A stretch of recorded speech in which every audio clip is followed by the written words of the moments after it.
सब देखने और सुनने वालों को मोहब्बत भरा सलाम। जावेद इकबाल चीमा साहब आज हमारे साथ होंगे। मैनचेस्टर से मजहबी स्कॉलर भी हैं और मेरा ख्याल है कि इनकी जितनी सियासत में नज़र है और पाकिस्तान की तरफ से बड़े बेचैन रहते हैं। इनसे पूछेंगे कि क्या चल रहा है आजकल पाकिस्तान में, क्या हालात चल रहे हैं जी चीमा साहब। पाकिस्तान मुबारक साहब, कोई दिन ऐसा नहीं गुजरता जिस दिन तरक्की की मंजिलें तय नहीं करता डाउन की तरफ। अच्छा। तो हम पस्ती की तरफ तरक्की कर रहे हैं लगातार। 75 साल से तो अलग स्टोरी थी, अब 3 साल से अलग स्टोरी है। तो 3 साल से हम पस्ती की तरफ बेइंतहा तेजी के साथ सफर कर रहे हैं। अब पता नहीं ये सफर हमारा कब खत्म होगा, या हमारी जान लेके होगा, या फिर इस मुल्क के टुकड़े होंगे। लगता है कुछ ना कुछ जरूर होगा। वो एडवेंचर होगा तो काम बनेगा, एडवेंचर नहीं होगा तो काम जान नहीं छूटेगी। अच्छा, ये खबर बड़ी एक अहम है कि पाक फौज के जवानों को सोशल मीडिया पे बैठा दिया गया है कि आप जनाब सोशल मीडिया पे बैठ के तो जंग जीतेंगे और सोशल मीडिया पे जवाबात देंगे। तो इसकी क्या जरूरत पड़ गई? हाँ जी, वो खबर आई है इंटरसेप्ट, अमेरिका से भी खबर आई है कि इस तरह की बात हुई है। उन्होंने बड़ी कॉन्फिडेंस से ये कहा है। मगर इधर पाकिस्तान से ये कहा गया है कि हम उन सहाफियों के खिलाफ जो है ना वो कानूनी कार्रवाई करेंगे।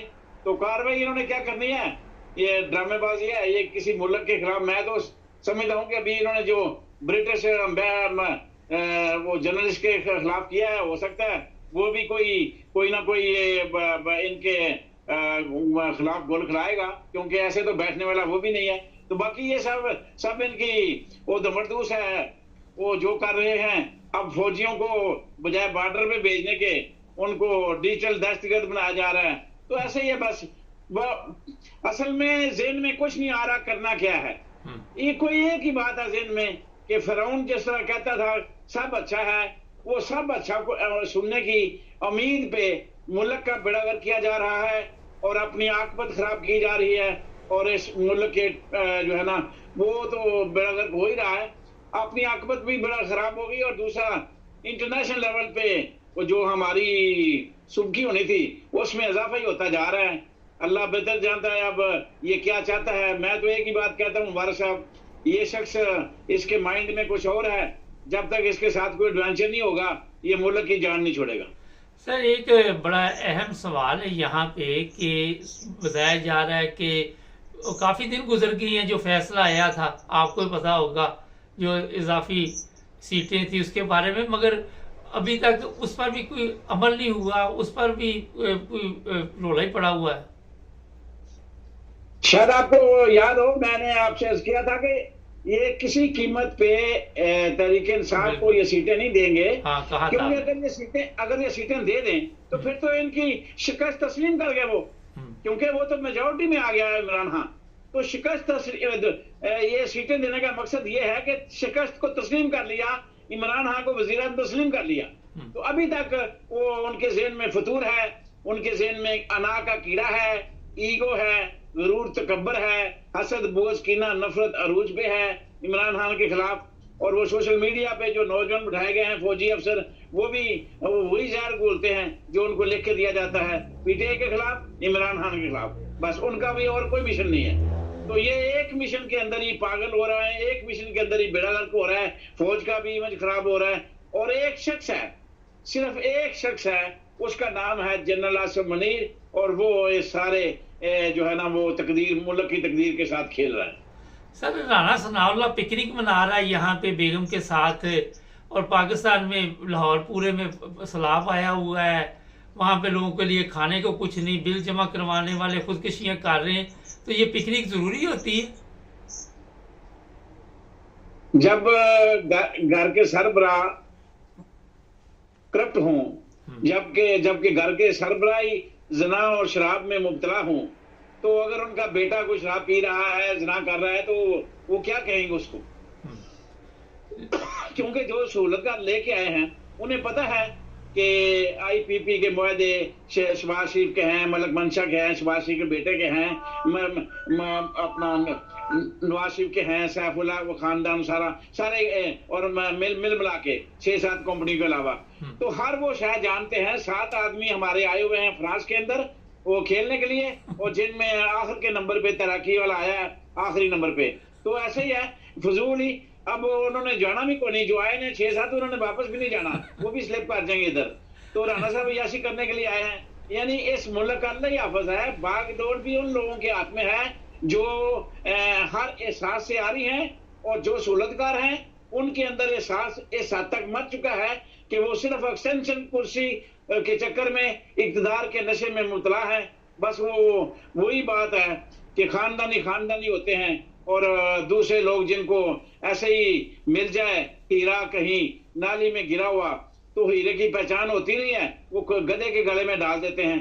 तो सूरत हाल ये है कि पैसा है नहीं जहर खाने को, और अय्याशियां इनकी देखो तो टिकटॉक वाली अय्याशियां रूस पे हैं, 50 अरब खरब इधर लगा दिया फायरवॉल पे, वो कहीं वो जो पैसे उड़ा रहा है अरबों रुपए मीडिया पे, और जरदारी साहब अरबों रुपए माशाल्लाह सदारती उस पे लगा रहे हैं।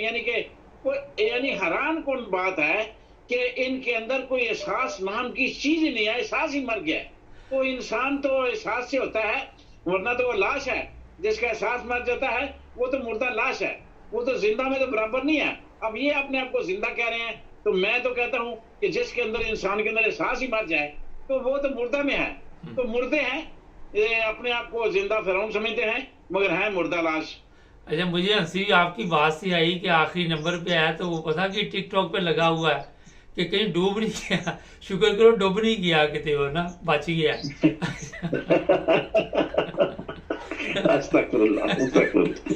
ये हाल है। हम ऐसे गुरु चेले लाए हैं भाई।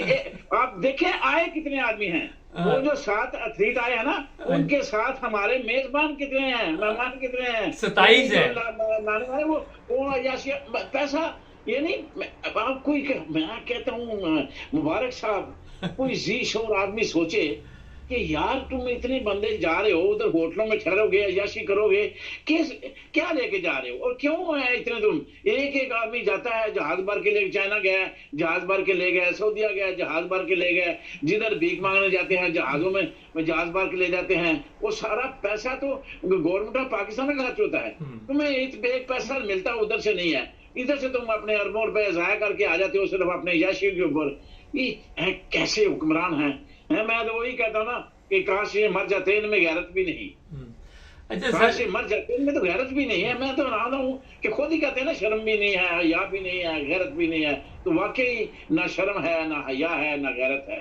अच्छा, जो हमास का एक लीडर जो है उसे शहीद किया गया ईरान में, पाकिस्तान के पार्लियामेंट हाउस में नमाज जनाजा पढ़ी जा रही है, तो वो आपने देखी वीडियो वाली? क्या नहीं किया? वो नमाज जनाजा पढ़ाई गई ना पार्लियामेंट हाउस में पाकिस्तान के। अच्छा। तो वो अल्लाह अकबर कह रहे हैं, तो वो पीछे से जैसे ईद की नमाज नहीं पढ़ रहे 2-3 बंदे, उसी तरह ही पीछे अल्लाह अकबर कर रहे हैं।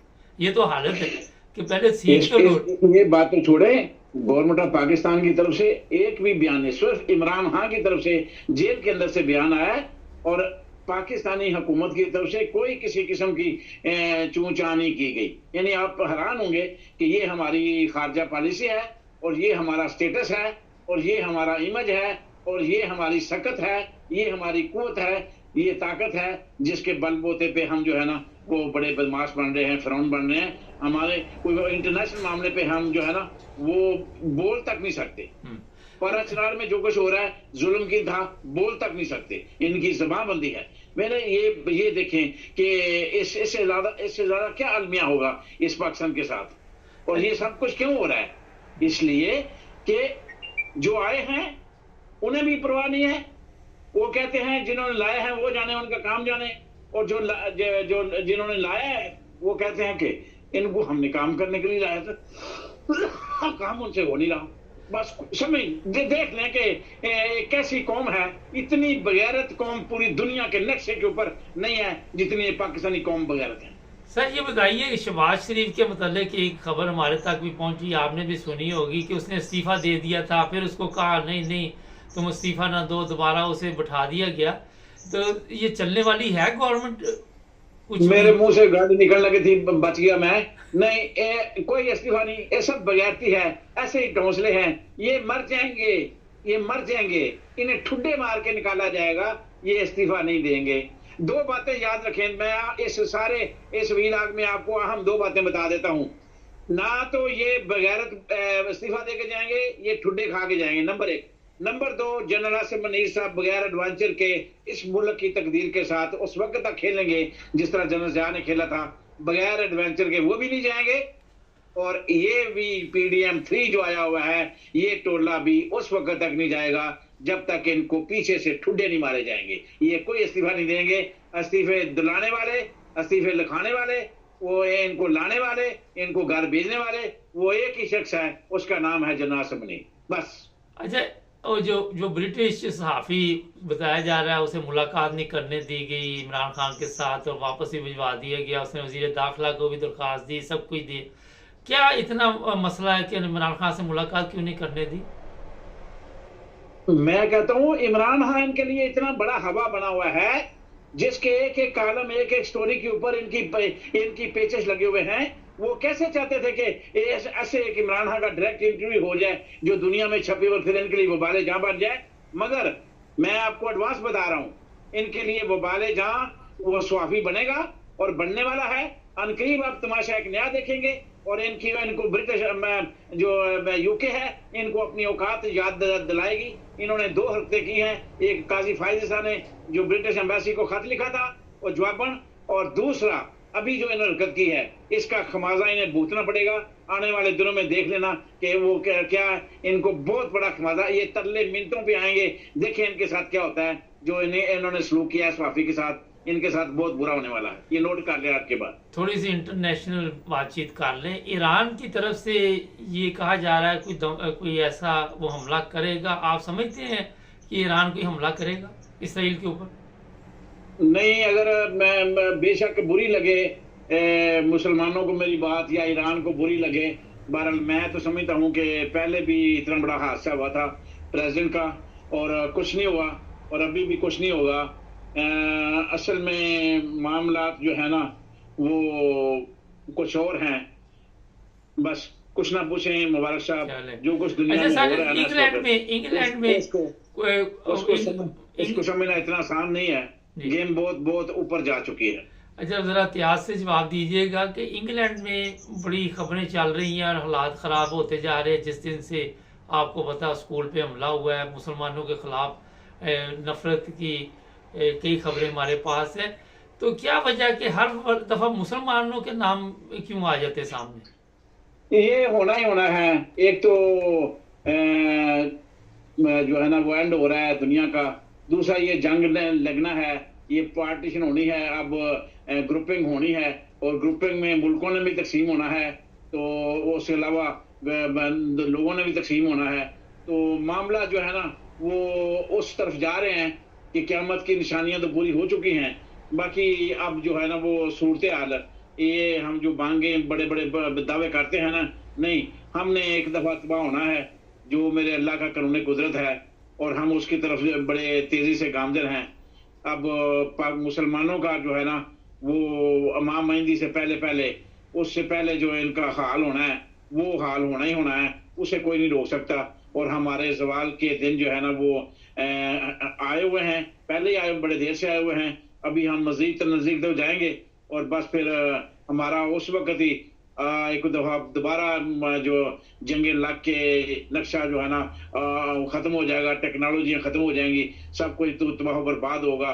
फिर वो पहले वाली ज़माना आएगा, फिर वो मेहदी साहब आएंगे, तो उस वक्त फिर वो चंद दिन मुसलमानों के जो हैं वो निकलेंगे अच्छे। बाकी इस वक्त कोई अच्छा शगुन नहीं है मुसलमानों के लिए, और मुसलमानों ने पिसना है, और वो पिसने के लिए अब मेरे अल्लाह और अल्लाह के नबी का कानून है वो टल है, और जो मेरे नबी ने कहा वो सच होने जा रहा है, वो सच होगा कि मुसलमान मजीद ज़लीलो रसवा होगा। और बहुत शुक्रिया चीमा साहब आपका, बहुत शुक्रिया, थैंक यू।